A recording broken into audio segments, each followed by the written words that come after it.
Bem, então, boa tarde a todos. Queria inicialmente agradecer o convite para vir aqui conhecê-los, né? E o tema que foi proposto é caridade material e caridade moral. E este tema, né, nós vamos conversar com os senhores no seguinte sentido. Primeiramente vamos dar uma ideia do que é a caridade, depois nós vamos verificar também a noção de caridade,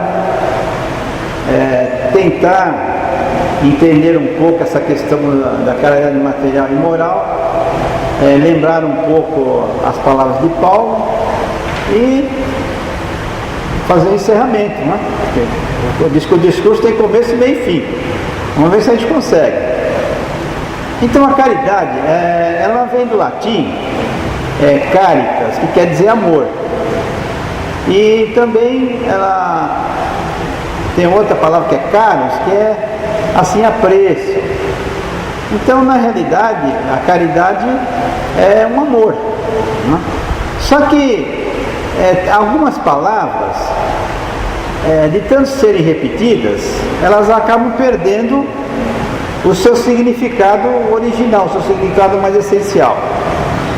Então essa palavra, de tanto repetir, também vai perdendo, como o próprio Evangelho. Todo mundo fala do Evangelho, mas observe o seguinte, o Evangelho muitas vezes ele está tão massificado que a essência dele mesmo já ficou em plano secundário.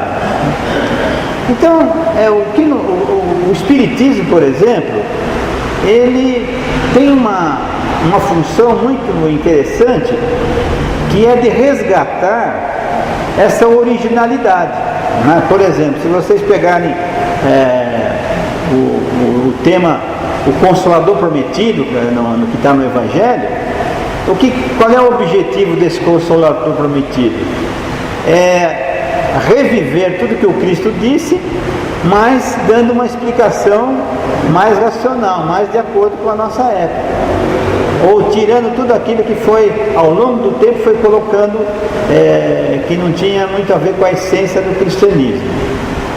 Então, para que a caridade ela tenha essa função da sua essência, ela tem a sua ligação, né, no caso com o amor, mas o amor sem ambiguidades, é o amor aquele ensinado por Jesus, né? É o amor doação, um amor que não tem interesses, né? E ela também está ligada com a justiça, quer dizer, na realidade ela não está sozinha no centro das coisas. Bom, e onde que essa noção de caridade poderia ser melhor vista? Todos vocês, espero, conhecem o tema, né, que é a parábola do bom samaritano. Então é aí que está colocada a essência da caridade. Que então havia tinha uma pessoa que descia de Jerusalém para Jericó e foi assaltada, e ela ficou no chão. Aí passaram ao lado dela, primeiramente um sacerdote, depois passou um levita e em seguida um samaritano. O sacerdote passou de largo, o levita também. O samaritano olhou para a pessoa, viu que estava ferida, deu-lhe um primeiro socorro ali, levou para um lugar que pudesse ser atendido e deixou um dinheiro lá naquele lugar e seguiu o seu caminho. Aí então diz assim, qual dessas pessoas é que realmente foi caridosa para com aquela pessoa? Quer dizer, o que Jesus estava querendo chamar a atenção é o seguinte: havia os que conheciam a lei, né? Quer dizer, o sacerdote era conhecedor profundo da lei, o levita também, só que eles não quiseram saber daquele problema.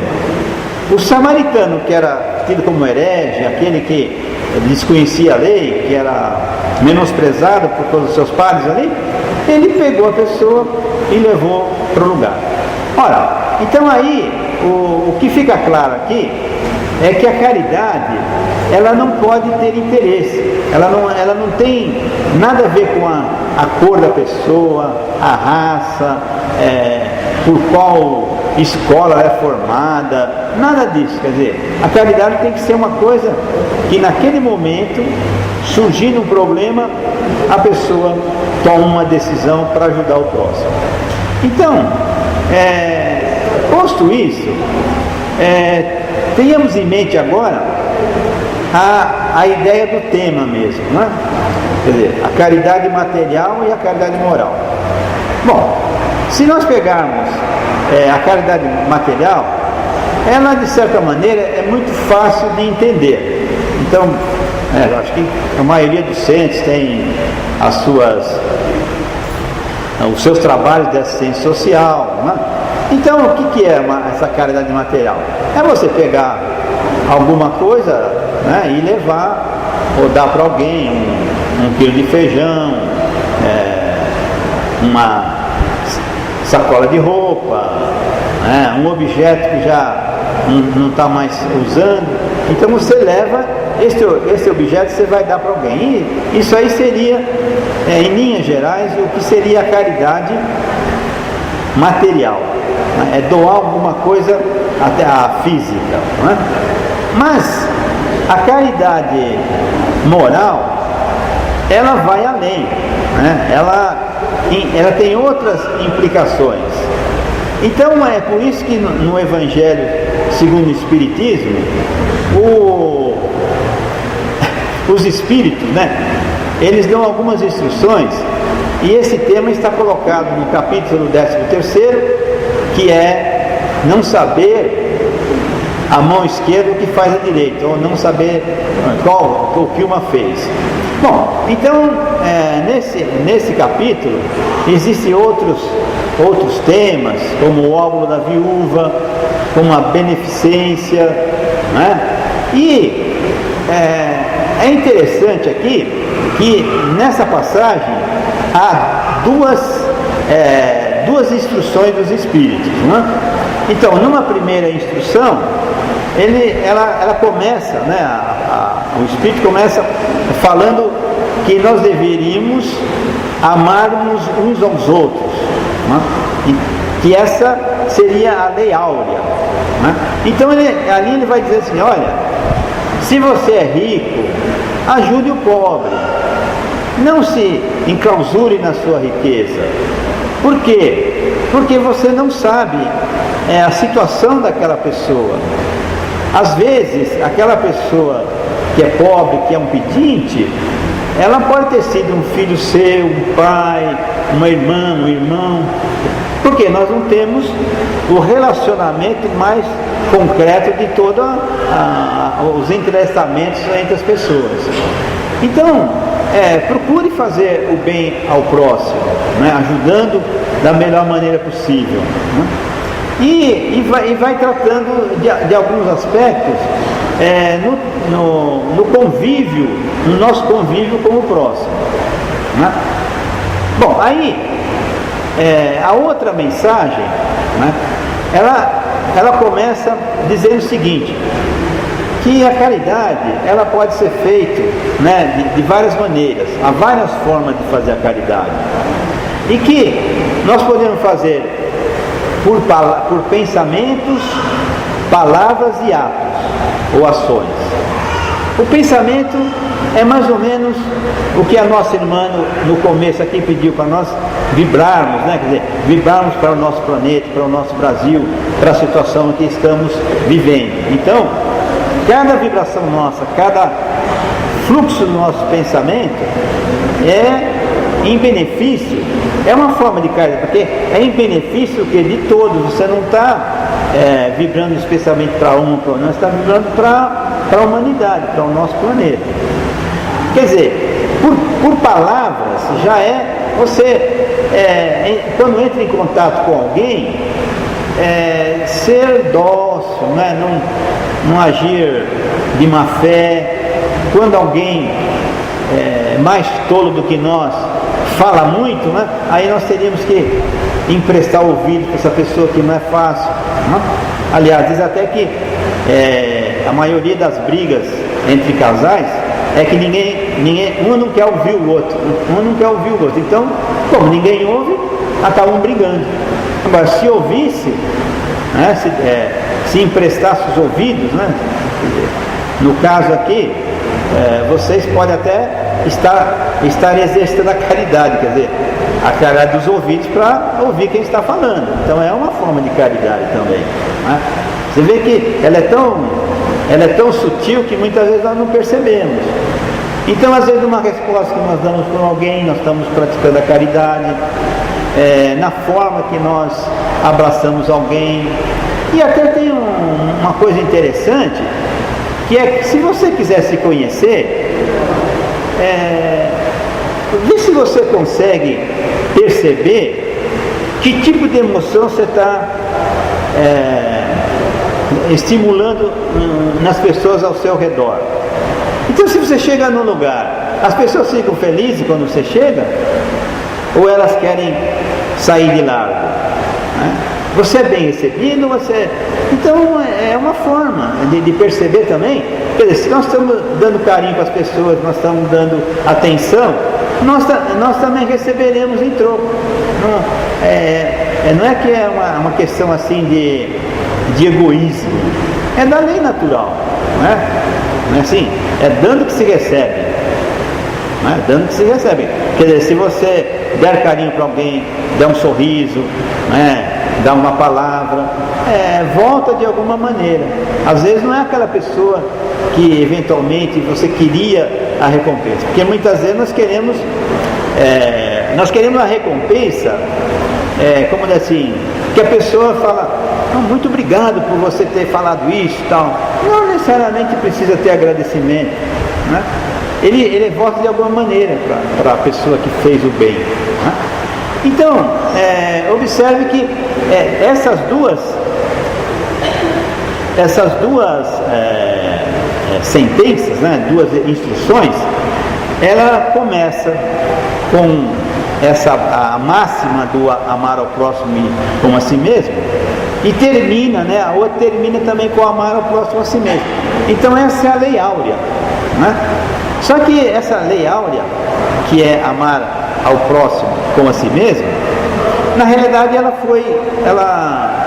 foi traduzida assim de forma errada, né? A tradução dela, que nós costumamos estar sempre falando e veiculando, mas diz que a tradução original, a tradução mais correta seria: ame a si mesmo para depois amar ao próximo. Essa seria o correto, né, da tradução não sei se é do hebraico ou do grego. Então, veja bem, então é interessante, quer dizer, se a pessoa, como é que eu posso amar o próximo se eu não amo a mim mesmo, né? Se eu não dou valor a mim mesmo? É que nem a ideia de confiança. Você quer passar confiança para alguém? Não, você tem que ser confiante, tem que ter fé. Mas se você não tem, como é que você vai passar para o outro, né? Então essa é a primeira coisa. Quer dizer, a primeira coisa, se você quiser incutir fé em alguém, a pessoa tem que ter fé. É a mesma coisa do espiritismo, né? Quer dizer, como é que nós podemos divulgar o espiritismo se nós não acreditamos no espiritismo? Quer dizer, se nós não adotamos as suas bases, a sua doutrina? É difícil, né? Porque nós só conseguimos convencer alguém desde que nós tenhamos palavras, argumentos para que o próximo possa entender aquilo e confiar naquilo que nós estamos falando. Isso é muito importante, porque nós podemos, mesmo no meio espírita, nós podemos ir não entendendo, não estudando os conceitos fundamentais, não é? Como essa própria palavra aqui, não é?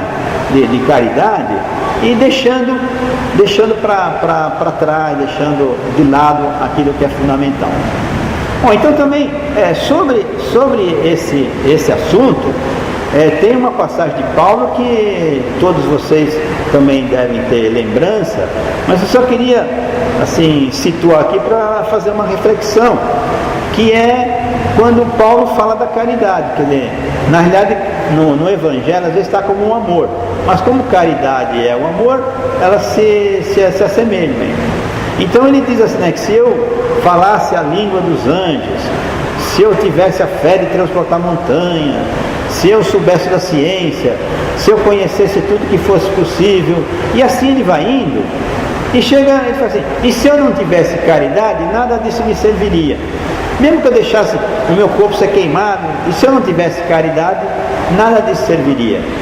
E que entre a fé, a esperança e a caridade é a mais excelsa, porque você tem condições de pôr as coisas em ação, né? A caridade, na realidade, é o amor em ação, como o próprio Espírito Humano diz.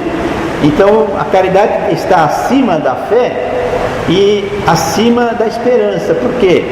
Porque tanto a fé como a esperança é mais uma coisa de lucubração religiosa, de análise filosófica, mas a caridade é uma coisa que você tem que pôr a mão, né? Você tem que, não tem jeito, você tem que ajudar alguém, você tem que pegar, ou dar um objeto, ou falar e tal. Então, ele resumiu bem a essência dessa caridade, que chega a ser um objeto muito importante do Espiritismo e da prática do próprio Evangelho. E também, para ter uma outra imagem também dessa caridade, existe o óbolo da viúva, né? Que ela deu o seu vintém valia muito mais do que o rico que dava, que todo mundo queria ver. E também tem a esmola tem uma passagem também do Emmanuel, que ele fala que dê esmola de ti mesmo, quer dizer, a esmola de ti mesmo, quer dizer, dá algo que é teu, não algo que você deteve, algo que você pegou e passou, não, você tinha que dar algo que é seu, que é um patrimônio seu, aí você está dando alguma coisa para essa pessoa. Mas dentro desse enfoque, há também uma passagem no livro Jesus do Lar. Ele trata da caridade desconhecida. Então lá diz assim, que tinha uma pessoa muito pobre e ela ficava se lamentando que ela não podia fazer caridade, né? Nos seus pensamentos, né? Não, eu não tenho dinheiro, eu não tenho nada, como é que eu vou fazer caridade? E aí ela passou a vida dela sem poder ajudar materialmente. Mas o que ela fazia? Ela orava por uma pessoa, ela, se tivesse alguma coisa atrapalhando na via pública, ela ia lá e tirava. Se alguém vinha com algum problema, ela ia ajudando, ela ia aconselhando. Então a vida dela passou assim. Aí ela desencarna com a ideia de que não tinha praticado a caridade. E aí vem a recompensa, quer dizer, ela é coroada, né, pelo trabalho, quer dizer, você realmente praticou a caridade, quer dizer, foi uma caridade desinteressada, você não teve interesses próprios, não precisou de ter recursos para se mostrar e assim por diante. Então esse que é o nosso trabalho numa casa espírita, no desenvolvimento nosso. Nós não precisamos dizer para ninguém, né, que nós somos honestos, não precisamos dizer para ninguém que nós somos humildes, não há necessidade de nem dizer eu sou caridoso, eu dou isso, dou aquilo. Isso é bobagem, é perda de tempo. O que importa para a nossa estada aqui no planeta é que nós possamos a cada dia ir melhorando em pensamentos, palavras e atos. E aí é que está o grande ensinamento de Jesus e dos Espíritos. O Espiritismo, ele não nos proíbe nada, ele não diz assim, você tem que fazer isso, daquilo, não tem nada disso. O que há são normas, são leis. Se nós seguirmos as normas e as leis, nós estaremos fazendo um caminho mais suave, né? Um caminho mais liberto, né? Nós não precisamos estar voltando para o mesmo ponto. Então, é esse que é o nosso caminho, quer dizer, praticar o bem, e aí nós vamos seguindo o caminho livre, um caminho de paz, de harmonia. Mesmo com tudo do lado tendo dificuldade, nós vamos seguindo o caminho. E não precisamos voltar. É o caso, por exemplo, das pessoas que se apegam, né, a dinheiro, a vícios, né? Hoje, por exemplo, a droga, né, entre jovens e tal. É que não se sabe o que vai acontecer depois, né? É dizer assim, se soubéssemos o que ia acontecer depois, a pessoa não faria tal coisa, né? Então, se o glutão soubesse os problemas que ele vai ter, ele controlaria a boca. Se a pessoa que bebe soubesse o que vai fazer, ele controlaria. Mas só que nós estamos muito jungidos às coisas superficiais e não temos muitas vezes esse vislumbre, né, que o Espiritismo nos dá. Então, dentro desse nosso enfoque, né, sobre a caridade, então o que nos cabe sempre é procurar exercitá-la aonde quer que seja, quer num centro espírita ou em casa, tendo sempre em mente que os bons espíritos estão sempre nos ajudando para que nós tomemos a melhor solução. Muita paz a todos, muito obrigado.